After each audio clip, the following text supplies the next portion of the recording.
गणित। तो देखते हैं कि गणित में सबसे छोटी इकाई अंक होती है। तो अंक किसे कहते हैं, ये अंक की परिभाषा दी गई है। अंक यानी डिजिट, किसी भी संख्या को व्यक्त करने के लिए हम 10 संकेतों का प्रयोग करते हैं जिन्हें अंक कहा जाता है। ये संकेत कौन कौन से हैं? ये संकेत हैं 0, 1, 2, 3, 4, 5, 6, 7, 8, 9, कुल मिलाकर 10 संकेत। अब संख्या देखते हैं। अंकों से मिलकर संख्या का निर्माण होता है। जैसे 123, 257, 2334। तो देखिए, एक जो है, 2 और 3, ये सभी अलग अलग तो अंक हैं, लेकिन एक साथ मिलकर क्या बना रहे हैं? संख्या। ऐसे ये भी है और ऐसे ये भी मिलकर क्या बना रहे हैं? संख्या। तो अब देखते हैं संख्याओं के प्रकार। संख्याओं के 11 प्रकार होते हैं। तो चलिए देखते हैं कौन कौन से हैं। सबसे पहला है प्राकृतिक संख्याएं यानी नेचुरल नंबर्स। तो नेचुरल नंबर की परिभाषा होती है वे संख्याएं जिनसे वस्तुओं की गणना की जाती है, प्राकृतिक संख्या कहलाती हैं। यानी ऐसी संख्याएं जिनसे हम किसी वस्तु को गिनते हैं उसे प्राकृतिक संख्या कहते हैं। प्राकृतिक संख्या के समुच्चय को n से प्रदर्शित किया जाता है। प्राकृतिक संख्या 1 से शुरू होकर अनंत तक जाती है। जैसे कि 1, 2, 3, 4, 5, इसी क्रम में बढ़ती हुई अनंत तक, यानी जिसका कोई अंत न हो। दूसरे नंबर पर है पूर्ण संख्याएं यानी होल नंबर्स। पूर्ण संख्याओं की परिभाषा होती है जब प्राकृतिक संख्याओं में शून्य को सम्मिलित कर लिया जाता है तब पूर्ण संख्याएं प्राप्त होती हैं। पूर्ण संख्याओं के समुच्चय को W से प्रदर्शित किया जाता है। तथा देखिए, ये 1, 2, 3, 4, 5, 6, इधर सभी क्या हैं? यहाँ से इधर सभी क्या हैं? प्राकृतिक संख्या है। इसमें हमने 0 को ऐड कर लिया, तो अब ये यहाँ से यहाँ तक पूरी क्या हो गई? पूर्ण संख्याएं। अब तीसरे नंबर पर है पूर्णांक संख्याएं यानी इंटीजर नंबर्स। इंटीजर नंबर्स की परिभाषा होती है जब प्राकृतिक संख्याओं में उनके ऋणात्मक तथा शून्य को सम्मिलित कर लेने से जो संख्याएं प्राप्त होती हैं उन्हें पूर्णांक संख्या कहते हैं। जैसे कि देखिए, यहाँ से इधर सभी क्या हैं? ये प्राकृतिक संख्याएं हैं। अब इनके ऋणात्मक यानी ये सभी क्या हैं? प्लस में है। अब इनके ऋणात्मक ले लेते हैं। देखिए, इधर से इधर ये सभी क्या हैं? प्राकृतिक संख्याओं के ऋणात्मक हैं। तो जब प्राकृतिक संख्याओं में उनके ऋणात्मक तथा शून्य को भी सम्मिलित कर लेने से जो संख्याएं प्राप्त होती हैं उसे पूर्णांक संख्या कहते हैं। अगले क्रम में है सम संख्याएं यानी इवन नंबर्स। इवन नंबर्स की परिभाषा होती है वे संख्याएं जो 2 से पूर्णतः विभाजित हो जाती हैं, सम संख्याएं कहलाती हैं। जैसे 2, 4, 6, 8, 10, 12, इसी क्रम में ये भी अनंत तक चली जाती हैं। सबसे छोटी जो सम संख्या होती है वो 2 होती है। 5वें नंबर पे है विषम संख्याएं यानी ऑड नंबर।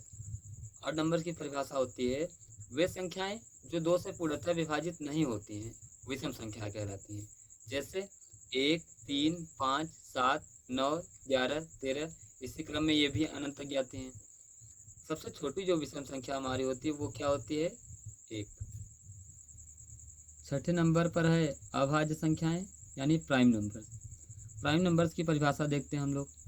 वे संख्याएं जो एक व स्वयं के अतिरिक्त किसी अन्य संख्या से पूर्णतः विभाजित न हो, अभाज्य संख्या कहलाती है। जैसे कि हम देखते हैं 2, 3, 5, 7, 11, 13, ये सब क्या हैं? ये सब हमारी अभाज्य संख्याएं हैं। अभाज्य संख्याओं में कुछ इंपॉर्टेंट नोट्स हैं, देख लीजिए जरा। केवल 2 ऐसी सम संख्या है जो कि अभाज्य है। केवल 2 ऐसी सम संख्या जो कि अभाज्य है, बाकी सभी सम संख्याएं भाज्य संख्या होती है। तथा 2 सबसे छोटी अभाज्य संख्या भी है। देखिए, 7वें नंबर पर है भाज्य संख्याएं यानी कंपोजिट नंबर्स। वे संख्याएं जो एक व स्वयं के अतिरिक्त कम से कम एक और संख्या से पूर्णतः विभाजित हो जाती हैं, भाज्य संख्या कहलाती हैं। जैसे कि अब ये देख लिया जाए 4 जो 4 है, जो कि 4 देखते हैं। 4 इसकी जो विशेषता होती है वो एक व स्वयं के अतिरिक्त यानी एक व स्वयं के अतिरिक्त कम से कम एक संख्या से और विभाजित होनी चाहिए। तो ये संख्या 2 से क्योंकि 2 से 4 पूर्णतः विभाजित हो जाता है, तो इसलिए 4 एक भाज्य संख्या है। 4, 6, 8, 10, 12, 15 ये सब सभी क्या हैं? भाज्य संख्याएं। देखते हैं इसमें भी एक नोट है, सबसे छोटी भाज्य संख्या 4 है। जी हाँ दोस्तों, सबसे छोटी भाज्य संख्या जो होती है वो 4 होती है। और भाज्य संख्याएं यानी कि को प्राइम नंबर्स ऐसी 2 या 2 से अधिक प्राकृतिक संख्याएं जिनमें एक के अतिरिक्त कोई अन्य उभयनिष्ठ गुणनखंड न हो, सहभाज्य संख्याएं कहलाती हैं। जैसे कि 2 और 3 इन दोनों में कोई मतलब एक के अतिरिक्त कोई उभयनिष्ठ गुणनखंड नहीं है, इसलिए ये संख्याएं क्या हैं? सहभाज्य। सहभाज्य की एक विशेषता होती है, ये सम विषम कुछ भी हो सकते हैं, सिर्फ इनका एक के अतिरिक्त कोई उभयनिष्ठ गुणनखंड नहीं होना चाहिए। जैसे कि देखिए 5, 9 और 11 में एक के अतिरिक्त इनका कोई गुणनखंड नहीं है, इसलिए ये क्या है? नंबर पर है सहभाज्य परिमेय संख्याएं यानी रेशनल नंबर्स। वे संख्याएं जिन्हें p/q के रूप में व्यक्त किया जा सके परिमेय संख्या कहलाती है, जहां p व q दोनों पूर्णांक होने चाहिए तथा q 0 के बराबर नहीं होना चाहिए। जैसे कि 3/5, 7/9 और 5/11 आदि सभी संख्याएं क्या हैं? परिमेय संख्याएं। इसमें ध्यान रहे कि q 0 के बराबर कभी नहीं होना चाहिए तथा सभी पूर्णांक संख्याएं परिमेय संख्याएं होती हैं।